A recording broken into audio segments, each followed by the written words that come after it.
Sir. நமஸ்காரம். நான் கோயம்புத்தூரில் இருந்து ஜோதிமணி பேசுகிறேன். நான் ஒரு சென்ட்ரல் கவர்மெண்ட்லேருந்து ரிட்டையர்ட் அஃபிஷியல். 64 வயசு ஆகிறது. நான் எங்களுடைய கண்ப ராமாயணம் சொற்றொடர் கேட்டேன். அது பரம்பை மாதவன் அவர்கள் எடுத்து ரொம்ப நன்றாக இருந்தது. நான் இதுக்கு முன்னாடி சின்ன வயசில் ராஜாஜியின் சக்கரவர்த்தி திருமகன் ராமாயணம் கதை படித்த மாதிரியே மீண்டும் அதை படித்தது போல் ஒரு உணர்வில் திளைத்தேன். இது இன்றைய தலைமுறைக்கு மிகவும் தேவையான ஒன்று. நம்ம சமுதாயத்தில், நம்ம சமயத்தில், இந்து சமயத்தோட புராணங்கள், இதிகாசங்கள் மற்றும் அதில் இருக்கிற நீதிகள் இதெல்லாம் இளைய தலைமுறைக்கு தெரியாமையே போகுது. இப்படி அவங்க படிக்கிறதுக்கும் நேரம் இல்லை, யாரையும் படித்து தெரிஞ்சுக்க சொல்ல முடியாது இருக்குது. ஏன்னா யாரும் ரீடிங் ஹேபிட்ஸ் யாருக்கும் இல்லை.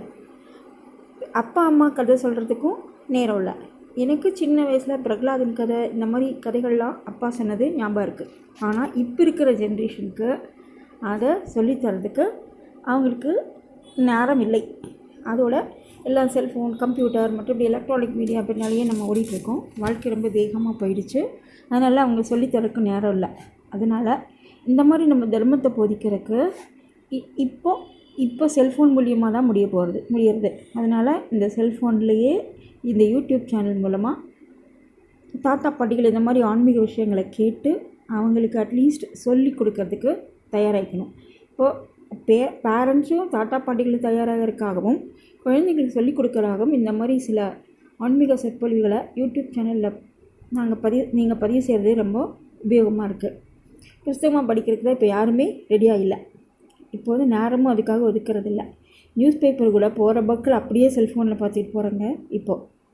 எனவே அவர்கள் வானிலையே போய் நம்ம சமய புராணங்களை, அதில் இருக்கிற நீதி கதைகளை அவங்களுக்கு சொல்கிறதுக்கு, அதில் இருக்கிற மறைந்திருக்கிற தர்மத்தை வளர்க்குறதுக்கு இதுதான் நமக்கு சரியான வழி. எனவே மேற்கொண்டு நீங்கள் இப்போது அந்த ஆழ்வார்கள் அமுதமும் குரு பரம்பரை அனுபவமும் தொடர போகிறீங்க.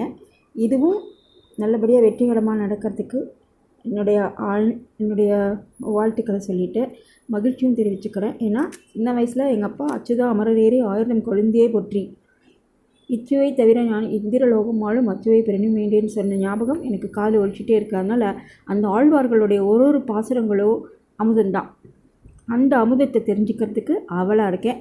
எனவே இதை மேற்கொண்டு மறுபடியும் நிறைய இது மாதிரி ஆன்மீக நிகழ்ச்சிகளையே இதில் பொழிபரப்ப வேணுமாய் கேட்டுக்கொண்டு நன்றி கூறி விடைபெறுகிறேன். நன்றி, வணக்கம். இந்த ஆண்டாள் அழகர் பக்தி சேனல் மூலியமா நான் நங்கநல்லூர்லேருந்து சாந்திங்கிறவங்க பேசுகிறேன். எனக்கு 60 அவர் கோவை நாராயணன் சொல்கிற கம்பராமாயணம் கேட்டுன்னு வந்தேன். இதுவரை நல்லபடியாக உபன்யாசம் முடிஞ்சது. ரொம்ப நல்லா இருந்தது, சிம்பிளாக இருந்தது. சீத்தையோட இது, ஆஞ்சநேயரோட இது, ஒவ்வொரு காண்டமும் அவர் அழகாக சிம்பிளாக எளிமையாக எல்லாருக்கும் புரிகிற மாதிரி இது பண்ணார். யுத்த காண்டத்தை நம்ம மனசுக்குள்ளே தான் நிறைய கற்பனை பண்ணி பார்த்துக்கணும் அப்படிங்கிற விஷயமும் சொன்னார். ஏன்னா யுத்த காண்டம் யாருமே அப்படியே போர் விவரிக்க முடியாது, ஒரு சண்டையை நம்ம விவரிக்க முடியாது. அந்த ஸ்பாட்டில் இருந்து பார்த்து தான் தெரிஞ்சுக்க முடியுங்கிறதையும் ரொம்ப அழகாக சொன்னார். ஸோ அவரோட இது ரொம்ப சிறப்பாக இருக்குது. ரொம்ப நாலேஜ் இல்லாத பர்சன் கூட புரிஞ்சுக்கிற அளவு சிம்பிளாக நன்னா இருந்தது ஒவ்வொரு காண்டமும். அடுத்த இது அவரோட இதை நாங்கள் எதிர்பார்த்துட்டுருக்கோம். அடுத்த உபன்யாசம் அவர் என்ன பண்ணுவார் அப்படின்னு, குரு பரம்பரை ஆழ்வார்கள் இதுன்னு சொல்லியிருக்காருன்னு நினைக்கிறேன். ஸோ அதையும் நாங்கள் எதிர்பார்த்துட்டுருக்கோம். ரொம்ப தேங்க்யூ. ரொம்ப நல்லா இருக்குது. உங்களுக்கு ஒரு 1/2 hour நல்ல ஆன்மீக செய்தியாக, நல்ல பொழுதுபோக்காக போகிறது. அந்த டைம் எப்போ வரும், இன்றைக்கி நம்ம அவர்கிட்டேருந்து என்ன ஒரு புது நியூஸ் கற்றுக்கலாம் அப்படின்னு சொல்லி குறிப்பும் எடுத்துன்னு வரேன். தேங்க்யூ. சேனலுக்கும் தேங்க்யூ. மிஸ்டர் நாராயணன் அவருக்கும் நமஸ்காரம். உங்கள் இந்த பணி தொடரட்டும்.